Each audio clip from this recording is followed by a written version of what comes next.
ये चिल्ड्रन, हम लोगों ने फर्स्ट लॉ ऑफ थर्मोडायनेमिक्स देखा था। अब फर्स्ट लॉ ऑफ थर्मोडायनेमिक्स की लिमिटेशंस क्या हैं, क्या क्या कंडीशन है या क्या ड्रॉबैक है, वो हम लोगों को देखना है फर्स्ट लॉ ऑफ थर्मोडायनेमिक्स की। देखिए, फर्स्ट ड्रॉबैक तो फर्स्ट लॉ ऑफ थर्मोडायनेमिक्स का ये है कि ये हमें ये नहीं बताती कि direction of transfer of heat क्या है। It does not indicate the direction of transfer of heat. इसका क्या मतलब है कि हमें मालूम है कि हीट हमेशा हॉट बॉडी से कोल्ड बॉडी की ओर ट्रांसफ़र होती है, ठीक है ना। लेकिन फर्स्ट लॉ ऑफ थर्मोडायनेमिक्स का जो स्टेटमेंट है, delta Q is equal to delta U plus delta W, उससे कहीं ये इंडिकेट नहीं होता है कि direction of transfer of heat क्या है, direction of law of heat क्या है। सेकेंड ड्रॉबैक है कि it does not tell anything about the condition under which heat can be converted into mechanical work. फॉर्मूले को देख करके आप ये नहीं बता सकते कि किस कंडीशन में हीट एनर्जी जो है वो मैकेनिकल वर्क में कन्वर्ट हो रही है।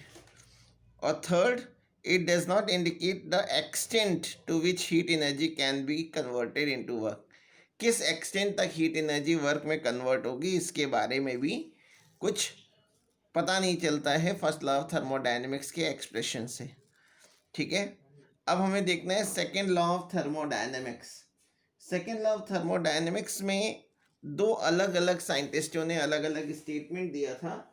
इसमें सबसे पहला स्टेटमेंट जो है काफ़ी फेमस स्टेटमेंट है, जिसको हम लोग कैल्विन प्लैंक स्टेटमेंट बोलते हैं।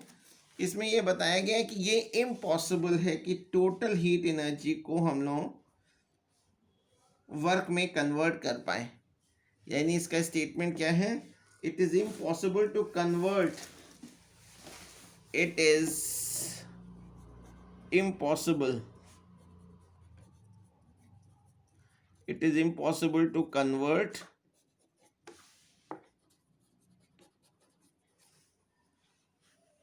all the heat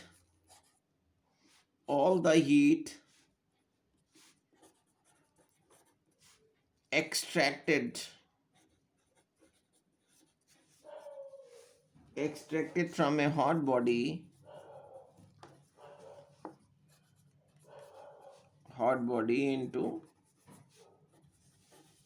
into work. ये इम्पॉसिबल है, कुछ ना कुछ हीट सराउंडिंग ले लेती है। ये फर्स्ट स्टेटमेंट है जिसको कैल्विन प्लैंक स्टेटमेंट कहते हैं। हॉट बॉडी से हम लोग हीट ड्रॉ करते हैं, और ऐसा कोई भी इंजन या कोई भी ऐसी डिवाइस नहीं है जो टोटल हीट एनर्जी को जो हॉट बॉडी से हम लेते हैं उसको वर्क में कन्वर्ट कर पाए। ये कैल्विन प्लैंक स्टेटमेंट। और सेकंड स्टेटमेंट जो है उसको हम लोग क्लॉसियस स्टेटमेंट कहते हैं। क्लॉसियस ने दिया था। क्लॉसियस ने बताया था कि आप जानते हैं कि हीट हमेशा हॉट बॉडी से कोल्ड बॉडी को हम लोग देते हैं, लेकिन उन्होंने कहा कि आप हीट कोल्ड बॉडी से भी हॉट बॉडी को दे सकते हो, बस कंडीशन ये होगी कि उसमें हमें किसी एक्सटर्नल एजेंट की हेल्प लेनी पड़ेगी, ठीक है। वैसे तो ये इम्पॉसिबल है कि हीट हम दे पाएँ हॉट कोल्ड बॉडी से हॉट बॉडी को, लेकिन अगर फिर भी अगर आप देते हैं तो उसके लिए हमें कोई एक्सटर्नल एजेंट की हेल्प लेनी पड़ेगी, एक्सटर्नल सोर्स की हेल्प लेनी पड़ेगी। तो मैं इसको लिख रहा हूँ, it is impossible to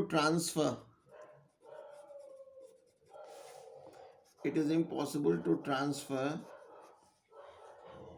heat from a cold body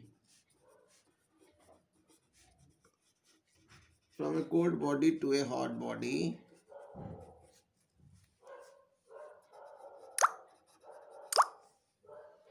without expenditure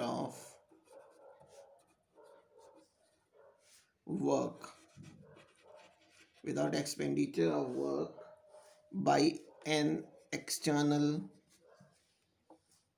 energy source।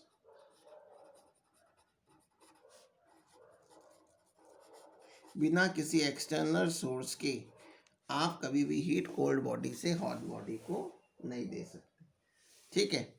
तो दो स्टेटमेंट हो गए। First statement Kelvin Planck statement कहलाता है, दूसरा क्लॉसियस स्टेटमेंट कहलाता है, ठीक है।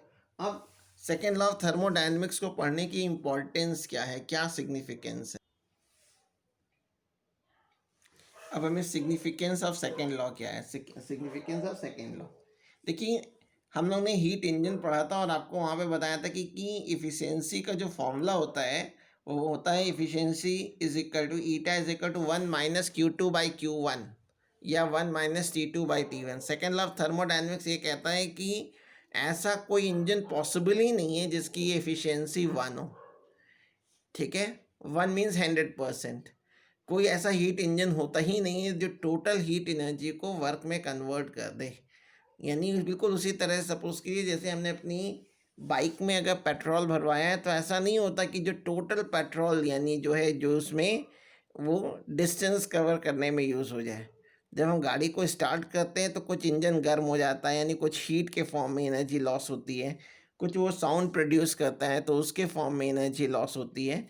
तो ये बिल्कुल इम्पॉसिबल है कि जो टोटल हीट जो है वो वर्क में कन्वर्ट हो, कुछ ना कुछ हीट लॉस ज़रूर होती है।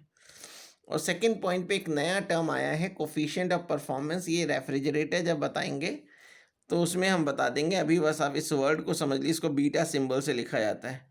जैसे एफिशिएंसी के लिए ईटा, वैसे कोफिशिएंट ऑफ परफॉर्मेंस के लिए बीटा।